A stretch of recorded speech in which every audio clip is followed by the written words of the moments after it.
ಅಂಬಿಕಾ ಮತ್ತು ವೆಂಕಟೇಶ್ ಎಂಬ ಇಬ್ಬರು ದಂಪತಿಯರು ಇದ್ದರು. ಅವರು ಇಬ್ಬರು ಅತಿಯಾದ ಶ್ರೀಮಂತರು ಅಲ್ಲ, ಬಡವರು ಅಲ್ಲ, ನಡುಮಟ್ಟದ ಜೀವನವನ್ನು ನಡೆಸುತ್ತಿದ್ದರು. ಅವರಿಗೆ ಇಬ್ಬರು ಗಂಡು ಮಕ್ಕಳು, ಒಬ್ಬಳು ಹೆಣ್ಣು ಮಗಳು ಇದ್ದರು. ದೊಡ್ಡ ಮಗನಾದ ವಿವೇಕ್ಗೆ ದೊಡ್ಡ ಶ್ರೀಮಂತದ ಸಂಬಂಧ ಸಿಕ್ಕಿತು. ಅಪ್ಪ ಅಮ್ಮ ತುಂಬಾ ಇಷ್ಟಪಟ್ಟು ವಿವೇಕ್ಗೆ ಶ್ಯಾಮಳ ಎನ್ನುವ ಶ್ರೀಮಂತದ ಹುಡುಗಿಯನ್ನು ಮದುವೆ ಮಾಡಿಸಿದರು. ಶ್ಯಾಮಳ ದೊಡ್ಡ ಶ್ರೀಮಂತದ ಮನೆಯಲ್ಲಿ ಹುಟ್ಟಿ ಬೆಳೆದಿದ್ದ ಹುಡುಗಿ. ಎರಡನೇ ಮಗನಾದ ವೇಣು ಮಾತ್ರ ರಾಧಾ ಎನ್ನುವ ಬಡ ಕುಟುಂಬದ ಹುಡುಗಿಯನ್ನು ಇಷ್ಟಪಟ್ಟನು. ಆದರೆ ವೇಣುವಿನ ತಾಯಿಯಾದ ಅಂಬಿಕಾ ಅವಳಿಗೆ ಇಷ್ಟವಿಲ್ಲದಿದ್ದರೂ ರಾಧಾ ಜೊತೆ ಮದುವೆ ಮಾಡಿಸಿದರು. ರಾಧಾಳನ್ನು ಕಂಡರೆ ಅಂಬಿಕಾಳಿಗೆ ಸ್ವಲ್ಪನೂ ಇಷ್ಟವಾಗುವುದಿಲ್ಲ.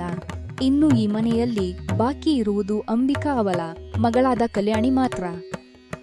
ನಮ್ಮ ಹುಡುಗರಿಬ್ಬರಿಗೂ ಮದುವೆ ಆಯಿತು. ಇನ್ನು ಬಾಕಿ ಇರುವುದು ನಮ್ಮ ಹುಡುಗಿ ಕಲ್ಯಾಣಿ ಮಾತ್ರ. ನಮ್ಮ ಹುಡುಗಿ ಕಲ್ಯಾಣಿಗೂ ಮದುವೆ ಮಾಡಿದರೆ ನಮ್ಮ ಜವಾಬ್ದಾರಿ ಸ್ವಲ್ಪ ಕಡಿಮೆಯಾಗುತ್ತೆ. ಏನಂತೀರಾ ನೀವು? ನನಗೂ ನಮ್ಮ ಹುಡುಗಿಗೆ ಮದುವೆ ಮಾಡಬೇಕು ಅಂತಿದೆ. ಆದರೆ ಏನು ಮಾಡುವುದು? ನೀನು ದೊಡ್ಡ ಮನೆಯ ಸಂಬಂಧವನ್ನು ಹುಡುಕುತ್ತೀಯ. ಅಂಥವರಿಗೆಲ್ಲ ನಾವು ತುಂಬಾ ವರದಕ್ಷಿಣೆ ಕೊಡಬೇಕಾಗುತ್ತದೆ. ನಾವು ಇರುವ ಈ ಸಂದರ್ಭದಲ್ಲಿ ಎಲ್ಲಿ ಅಷ್ಟು ಕೊಡಕ್ಕಾಗುತ್ತೆ?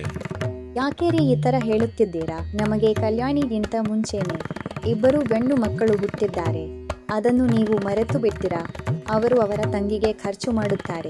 ಇರಿ, ನಾನು ಈಗಲೇ ಅವರನ್ನು ಕರೆದು ಕೇಳುತ್ತೇನೆ. ಲೋ ವೇಣು, ವಿವೇಕ್ ಇಬ್ಬರು ಬನ್ನಿ ಇಲ್ಲಿ.